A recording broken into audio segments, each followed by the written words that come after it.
had the privilege of seeing my parents on Sunday afternoon. It was the day after their 50th wedding anniversary.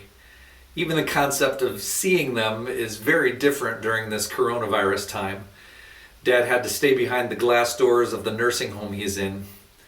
He was his good-natured, deferential self, and after the greeting time, you could kind of hear him through the door asking, "Well, what are we going to do now?"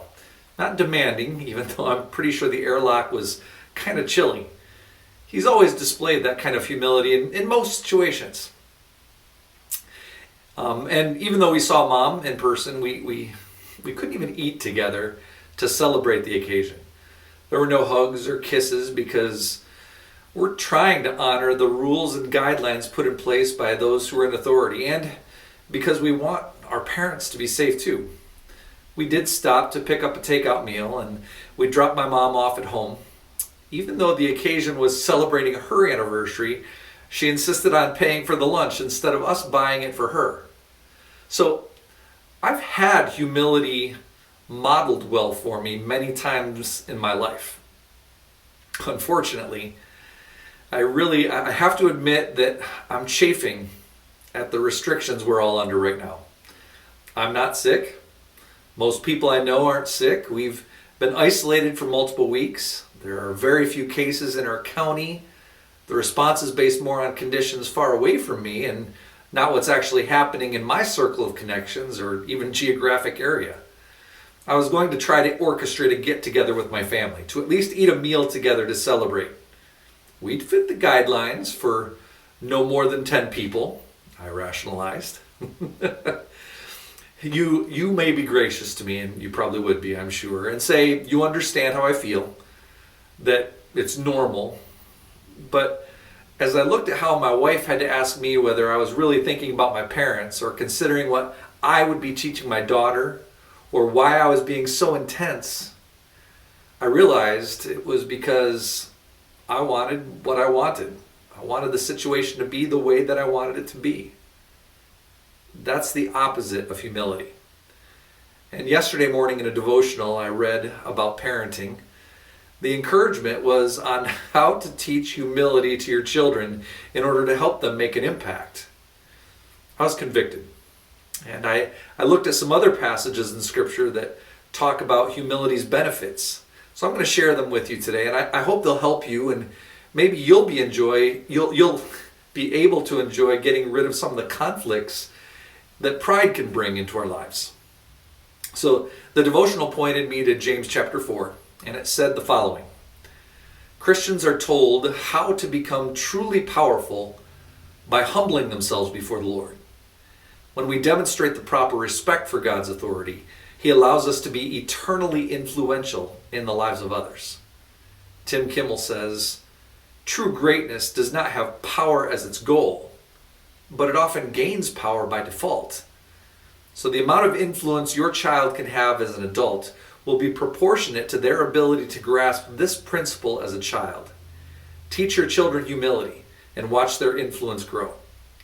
So I'll come back to that James 4 chapter in just a minute, but I looked at some other passages too. So as I looked at them, they talked about being humble, and here are a few of the things of which I was reminded as I looked at some of those passages. Maybe they'll help you. Interestingly, Leviticus chapter 16, 29 through 31 contained instructions about the Day of Atonement for Israel, a sacrifice that they annually participated in on behalf of their sin. What struck me was God's command to humble their souls and not do any work.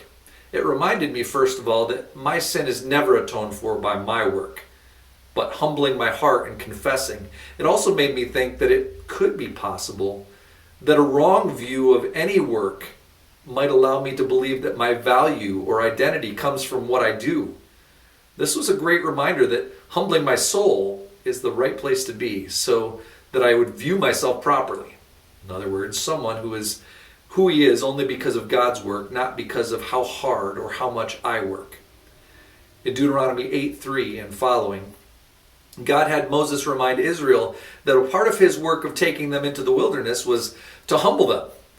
The humbling came by him feeding them with food they'd never heard of, delivered in a way that no one had ever heard of. The only way they could make it was if they humbly obeyed his instructions for how to get it.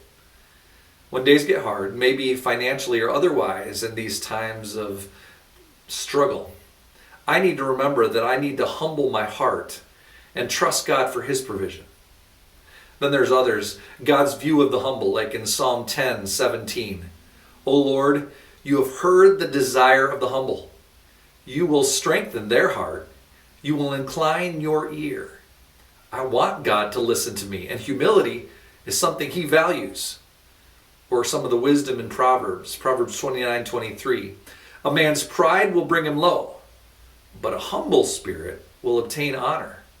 Check out Isaiah 66:2, Daniel 4:37, Micah 6:8, Jesus' words in Matthew 18:4 and 23:12, or Philippians 2:1-9 for some important details about humility.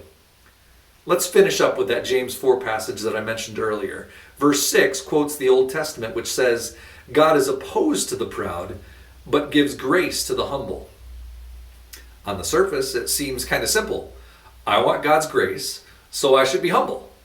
And I don't want God to fight against me, so pride is a bad move.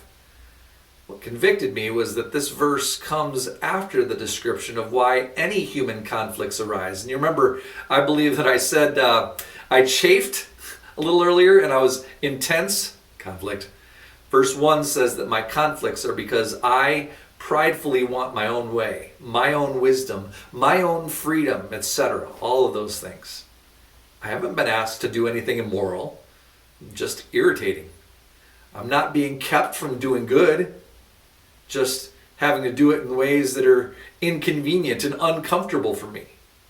My reactions come from believing that I should be able to have circumstances that fit with what I want. So, it's obvious. My conflicts come from my pride, and the cure comes from choosing humility. Now the hard part.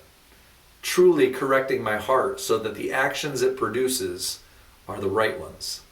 Maybe you'd like to join me, because verse 10 finishes by saying, humble yourselves in the presence of the Lord, and he will exalt you. That's the outcome I want. And I'm sure you do too. And it's great that we have a brand new day to work on it. See you soon.